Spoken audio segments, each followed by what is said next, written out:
ទូងកំពុងអតុងសសុខាសែនជ័យថ្លែងអំណរគុណដល់សប្បុរសជនបន្ត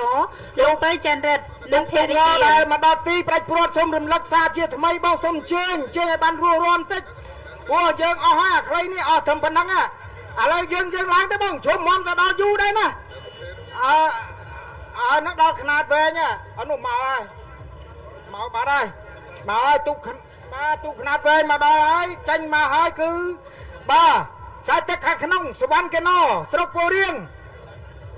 ខ្សែទឹកខាងក្រៅគឺកំពង់ប្រាំងដែលចូលសែនជ័យបារមីស្រីសដូនពេជ្រ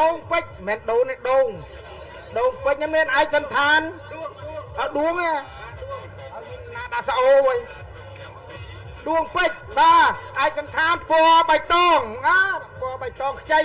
បាទកំពុងបាទនៅបាផៃនេះនៅឡើយទេបាទសុខខែទឹកខាងក្នុងសវណ្ណកេណោក៏ល្អដែរនឹងខាងព្រែកផ្ទះបាទទូកទាំងពីរនឹងល្អប្រហាក់ប្រហែលគ្នាបាទជើងចង្វាគឺល្អដូចគ្នាកំពុងប្រាំងដែលចូលសែនជ័យបើមកចាញ់ឈ្នះតំណឹងនេះបាទតាំងតែងណាបើជើងចង្វាខាងក្រៅបាទគឺក្រៅបាទយើងស្តៀងគ្នាទេខាងក្នុងស្តៀងខាងក្រៅដែរទេបាទខ្លីឡើងទៅអស់ទៅបងជើងផុតពីហ្នឹងគេគូចេញទៀតហើយបាទជើងចង្វាល្អដូចគ្នាបាទជើងដូចក្អែបជើងចង្វាដូចក្អែបអត់ស្រោះគ្នាប្រហែលទេក្អែបនឹងជើងបាទស្រោះគ្នានឹងគឺចាក់ទៅស្នូតែមួយបាទជើងចង្វាបាទខ្សែទឹកខាងក្នុងហាក់បីដូចជាកំពុងតែខាងក្រៅក៏ល្អដែរប៉ុន្តែគាត់ថាដូចជើងក្អែបដែរហ្នឹង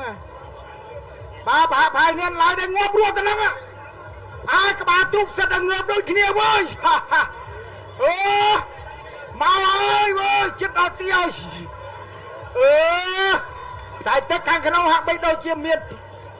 បាទបង្កើនលឿនបាទបន្តិចម្ដងមកហើយខ្សែទឹកខាងក្នុងគឺសវណ្ណកេណោឯកសន្តានពណ៌ផ្កាឈូកបាទកំពុងតែបង្កើនលឿនមកហើយចិត្តដល់ទីផ្ដាច់ព្រាត់ហើយឃើញតែកំពុងតែបង្កើនលឿនហើយរាប់ដូចគ្នាទេមិនអីទេក្បាលទឹក